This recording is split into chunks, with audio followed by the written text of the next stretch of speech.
Nah, di sini sudah saya sediakan kolom laporan neraca lajur. Pada minggu lalu, minggu-minggu sebelumnya sudah kita bahas tentang laporan neraca lajur. Dan langkah selanjutnya setelah pembuatan neraca lajur adalah pembuatan laporan keuangan, yaitu laporan laba rugi. Yang mana laba rugi ini merupakan komponen dalam laporan keuangan. Dalam siklus akuntansi, laba rugi ini penting untuk mengetahui posisi keuangan perusahaan. Apakah perusahaan mengalami laba itu untung, atau mengalami rugi. Rugi itu kerugian ya. Nah, di sini sudah ada laba rugi. Cuman di sini belum kita masukkan ke dalam laporan keuangannya, ini masih dalam bentuk neraca lajur. Nah, langkah selanjutnya kita hanya memindahkan sebenarnya. Pindahkan kemana? Pindahkan ke dalam laporan laba rugi. Nah, sebenarnya neraca lajur ini sangat membantu kita dalam penyusunan laporan keuangan. Di situ udah ketahuan sebenarnya labanya 7 juta nih. Nah, makanya kita hanya perlu memindahkan saja ke dalam laporan laba rugi. Caranya gimana? Nah, di sini pendapatan. Pendapatan akun normalnya di mana? Di kredit. Nah, berarti kita masukkan ke dalam kredit. Nomor akun pendapatan berapa? 411. Nah, di sini ada 4 kolom ya. Satu, ini untuk nomor akun. Yang kedua, ini untuk nama akun. Yang ketiga dan 4 ini untuk saldonya. Ya. Nah, kita masukin dulu nama akun, nomor akunnya 411. Akunnya pendapatan 18 juta. 18.500.000, maaf. Nah, 18.500.000 ini dari mana? Dari sini.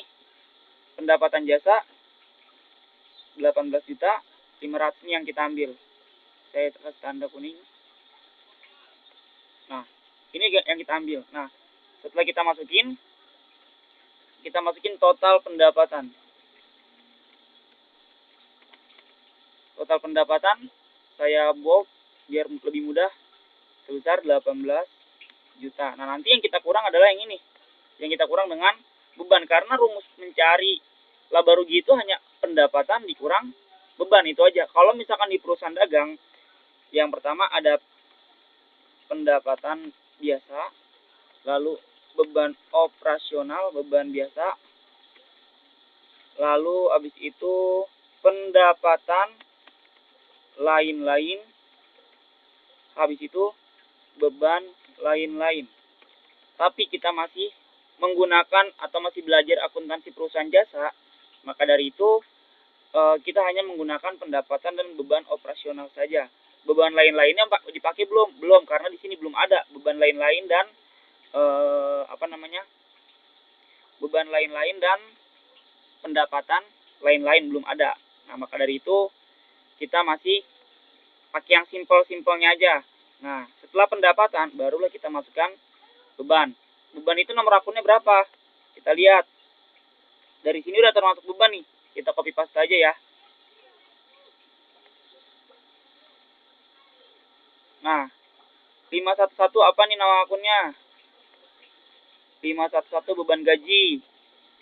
Lalu habis itu, habis beban gaji, beban telepon, terus beban listrik dan air, habis 515. Nah, ada 4 lagi ya, kita tarik aja ke bawah. Oke, habis beban listrik dan air, beban perlengkapan, beban penyusutan peralatan terakhir.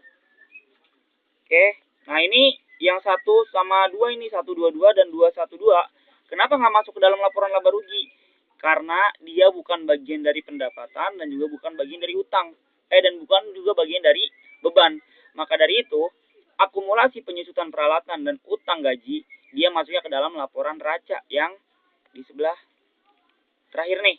Yang laporan neraca ini, dia masuk ke sini nanti ikutnya.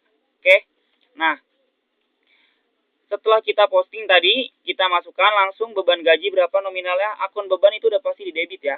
Nah, beban gaji berapa nominalnya? 7 juta. Kita masukin 7 juta. Saya kuntingkan semua.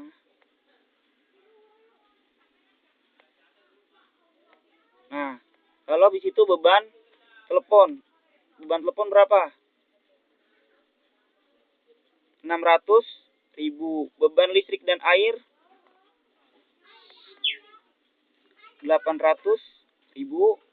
Beban perlengkapan sebesar 2 juta. Nah, selebihnya kita tarik aja nggak apa-apa. Ini enaknya pakai Excel. Nah, lalu kita jumlahkan semua. Dari 7 juta, salah rumus.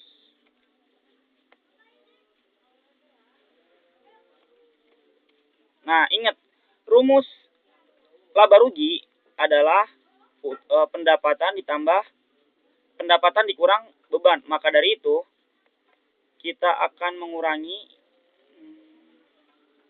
pendapatannya. Sebentar, saya more borders dulu.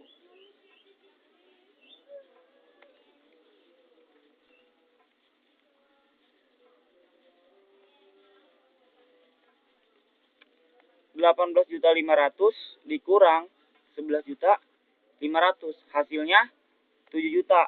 Dia mengalami laba. Nah, kita nggak ngelihat debit dan kredit kalau di laba rugi, karena pada umumnya pendapatan itu kan ada posisinya di dalam